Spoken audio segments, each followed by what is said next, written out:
വളരെ ശക്തമായി ഇന്ത്യ തിരിച്ചടിച്ചുകൊണ്ടിരിക്കുന്ന സന്ദർഭമാണ്. ഇപ്പോൾ കേരളത്തിലേക്കും NIA ഇതുമായി ബന്ധപ്പെട്ട ചില അന്വേഷണങ്ങളിലേക്ക് കടക്കുന്നു എന്നത് വളരെ കൗതുകത്തോടെ നോക്കിക്കാണുന്ന ഒരു സന്ദർഭമാണ്.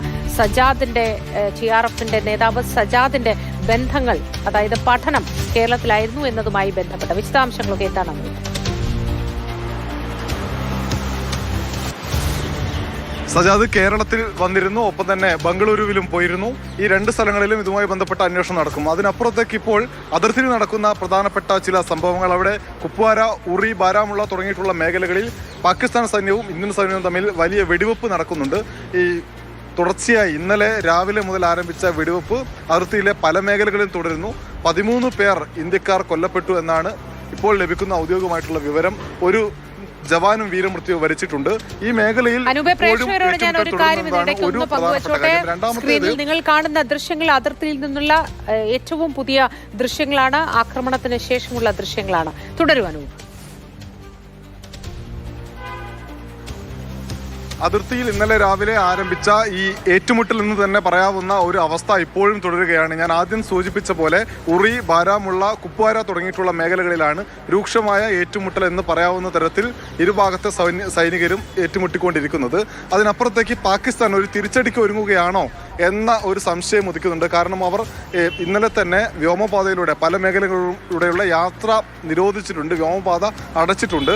അത് ഇന്ത്യൻ വിമാനങ്ങൾക്ക് മാത്രമായിരുന്നു ആദ്യം ഈ നടപടിയെങ്കിൽ ഇപ്പോൾ മറ്റ് രാജ്യങ്ങളിലെ വിമാനങ്ങൾക്കും നിയന്ത്രണം ഏർപ്പെടുത്തിയിട്ടുണ്ട്, വിലക്ക് ഏർപ്പെടുത്തിയിട്ടുണ്ട്. ഇത് ഒരു തിരിച്ചടിക്കുള്ള ഒരുക്കമാണോ എന്ന ചോദ്യം വരുന്നുണ്ട്. അതിനിടയിലാണ് ഇന്ത്യയിലെയും പാകിസ്ഥാനിലെയും ദേശീയ സുരക്ഷാ ഉപദേഷ്ടാക്കൾ തമ്മിൽ സംസാരിച്ചത്. ഒരു സമവായത്തിലേക്ക് പോകുമോ എന്ന ഒരു ചോദ്യമാണ് ഉയരുന്നത്. മാത്രവുമല്ല, മെക്സിക്കോ ഉൾപ്പെടെയുള്ള, യുക്രൈൻ ഉൾപ്പെടെയുള്ള ലോകരാജ്യങ്ങളൊക്കെ തന്നെ യുദ്ധത്തിലേക്ക് പോകരുത്, സമാധാനം വേണമെന്നൊരു ആവശ്യം. ഇന്ത്യയുടെ പ്രതികരണം ഇനി ഇന്ത്യയുടെ ഭാഗത്തു നിന്ന് ഇത്തരത്തിൽ ഒന്നും ഉണ്ടാവാത്തിടത്തോളം തിരിച്ചടിക്കില്ല എന്നൊരു അയവ് പാകിസ്ഥാന്റെ ഭാഗത്തു നിന്നുണ്ട് എന്ന് പറയുന്നതിനോടൊപ്പം തന്നെ തിരിച്ചടിക്കും എന്നുകൂടി പറയുകയാണ്. അപ്പൊ അതുകൊണ്ട് തന്നെ പാകിസ്ഥാൻ ഏത് തരത്തിലാണ് പ്രതികരിക്കുക എന്നതാണ് രാജ്യം ഉറ്റുനോക്കുന്നത്. അതിന്റെ ഭാഗമായി കനത്ത സുരക്ഷ തന്നെയാണ് ഏർപ്പെടുത്തിയിട്ടുള്ളത്. രാജ്യത്തുടനീളം കനത്ത സുരക്ഷയാണ്. സുരക്ഷാ സംവിധാനങ്ങളുമായി ബന്ധപ്പെട്ടും ഈ കൂടുതൽ പോർ വിമാനങ്ങൾ വിന്യസിക്കുന്നതുമായി ബന്ധപ്പെട്ടുമുള്ള വിശദാംശങ്ങൾ കൂടി പങ്കുവയ്ക്കുവാനും കൂടുതൽ പോർ വിമാനങ്ങൾ അതിർത്തിയിലാകെ ഇന്ത്യ വിന്യസിച്ചിട്ടുണ്ട്. കാരണം പാകിസ്ഥാൻ ഏതു നിലയിൽ തിരിച്ചടിച്ചാലും അത് നേരിടാനുള്ള ഒരുക്കമാണ് അതിർത്തിയിലും മറ്റ് പ്രധാനപ്പെട്ട സൈനിക താവളങ്ങളിലും ഒരുക്കിയിട്ടുള്ളത്. ഈ സൈനികർ നേരത്തെ അവധിയിൽ പോയ അർദ്ധ സൈനിക വിഭാഗത്തിലുള്ള ആളുകളെല്ലാം തിരിച്ചു വിളിച്ചിട്ടുണ്ട്. അവരൊക്കെ എത്തിക്കൊണ്ടിരിക്കുകയാണ്. അവരവരുടെ താവളങ്ങളിലേക്ക്, അതായത് സേനാ താവളങ്ങളിലേക്ക് എത്തിക്കൊണ്ടിരിക്കുന്നു.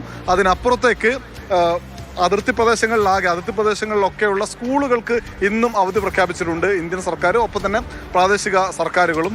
ഒപ്പം ഈ മേഖലകളിലൊക്കെ ഒരുങ്ങി നിൽക്കാനുള്ള തയ്യാറെടുപ്പ് ഇന്നലെ തന്നെ നടത്തിയതാണ്, മോക്ക് ഡ്രിൽ നടത്തിയതാണ്. ഒപ്പം അതിർത്തിയിലെ ഓരോ നീക്കങ്ങളും സസൂക്ഷ്മം നിരീക്ഷിക്കുന്നു എന്നാണ് ഇന്ത്യൻ സേനയുമായി ബന്ധപ്പെട്ട ആളുകൾ അറിയിക്കുന്നത്.